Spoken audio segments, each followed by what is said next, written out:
Let me teach y'all niggas something. Some might disagree, some might even think I'm frontin'. I never played the role, acting something that I wasn't. They all up in my business. More knows the president, CNN senior economics analyst and former Trump campaign economic advisor, and Angela Rye, CNN political commentator and former executive director of the Congressional Black Caucus.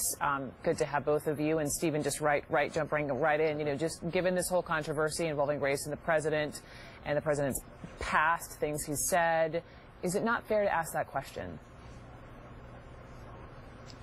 Well, look, I've been in meetings with Donald Trump many times in the last 2 years, and I've never once heard him say anything disparaging. And these were meetings, by the way, Brooke, where there was no Democrat or no, one who might leak something to the press, and I've never heard that kind of language. I think that the point that Sarah Huckabee was making is a good one, is that you look at his record and what he has done in terms of his business accomplishments, the fact that he's hired thousands of Stephen, I just have to blacks jump and in, because you don't have to be in a meeting with this man to hear some of these comments he's made. I mean, the Pocahontas reference, his comments after Charlottesville, the Central Park Five.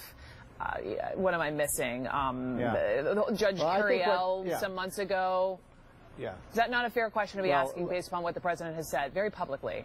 Brooke, I think what you're missing, and I think a lot of your colleagues at CNN are missing, is the fact that you have to look at this guy's record when it comes to civil rights, not necessarily what he says or what he allegedly said. And when you look at this man's record in the White House, it's been astounding. I mean, in terms of black economic progress, with the increase in jobs, the lowest unemployment rate in 30 years, the increase in incomes and so on. I mean, that's all a very positive thing. And Brooke, if this man is a racist, why is it that his approval rating among blacks has increased while he's been president? And it's because of his record, not what he says.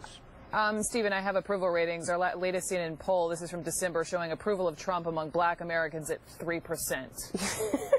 Well, you're looking at a different poll than I am, because the latest polls have Trump's approval rating with black males at about 25, 26%, which is a substantial improvement over what it was on Election Day. And even among black females, which is his toughest demographic, his approval rating has gone up. So his approval rating with blacks has not gone down, it's gone up. Okay. Angela, thoughts? Yeah, I have several. I'm so glad that Stephen wants to talk about Donald Trump's record, so let's talk about how he said that he preferred a man with yarmulke to count his money over a man who's black, because they're lazy. He has a lazy gene. Let's talk about Donald Trump's record, where he accused the Central Park Five, as Brooke just brought up, of raping a woman, that it had been disproven, and he took out not one, not two, but 3 full-page ads calling for the death penalty of 5 young black and brown boys. Let's talk about Donald Trump's record, where he has historically used not only racist language, but he has also done very bigoted things. It didn't take the presidency for us to see that Donald Trump is a racist. We know that Donald Trump's daddy was a racist. We know that he was at a KKK rally, according to the press. This is something that is in his DNA. I have said it on air. I was laughed at when I told everyone that Donald Trump was a just based on all of the evidence presented before us, and I'm not backing away from it now. I don't care if he was elected to this office or not. He is a racist, and this country has to atone for the fact that it has put a racist in office. I'm not talking about racially charged language. I'm not talking about someone who might accidentally say something that could potentially be prejudiced or discriminatory. I'm talking about an all-out racist person in the White House. He has to atone for it. That is why there are members of Congress who are introducing a censure resolution for this purpose. Donald Trump has to atone for what he's doing. I want to have Stephen respond. Stephen, go ahead. Look, I think there are times when Donald Trump uses language that I strongly disapprove of, Brooke, and on that I agree. But my point is, you look at this man's record and what he has done for black Americans. I've always believed that the civil rights issues... What? Pardon me? He's not done a single thing for black America. You keep talking about civil rights. You tell me tell me what civil rights issue Donald Trump has pushed. Let me show you how Donald Trump has made it harder for people to vote. Let me answer that. Please answer it. Let me answer that question. The rate of new job creation for black Americans is twice per month. What is a civil rights issue, Donald Trump. Stephen? What it was. What's a civil rights issue? Hang on. Let him finish on the economics of it, because specifically, and that is correct. Let me come in behind you, because specifically it's been the lowest African American unemployment rate in decades. Right. It is something that Stephen brought up. High rate.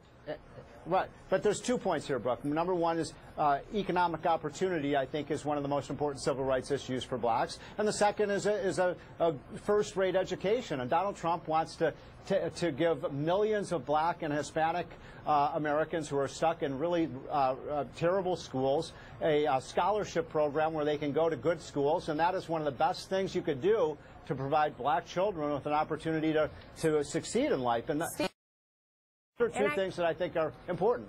I hear you, but here's the difference between a civil rights accomplishment and a desire, right? I can absolutely agree with you that school conditions for black and brown kids all over this country is not where they should be.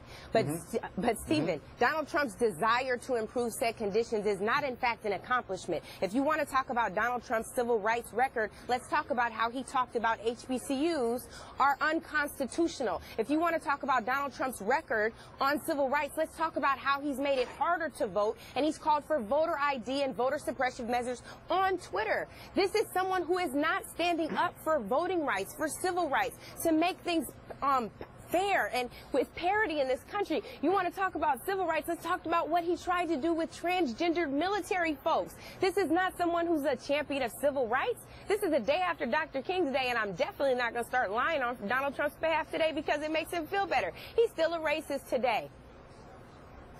Well, look, Stephen? I mean, I talk to so many black Americans myself, and they say what they like about Donald Trump, those who approve of his policies, because they think that he is going to make America great again, that he will provide job opportunities and higher wages.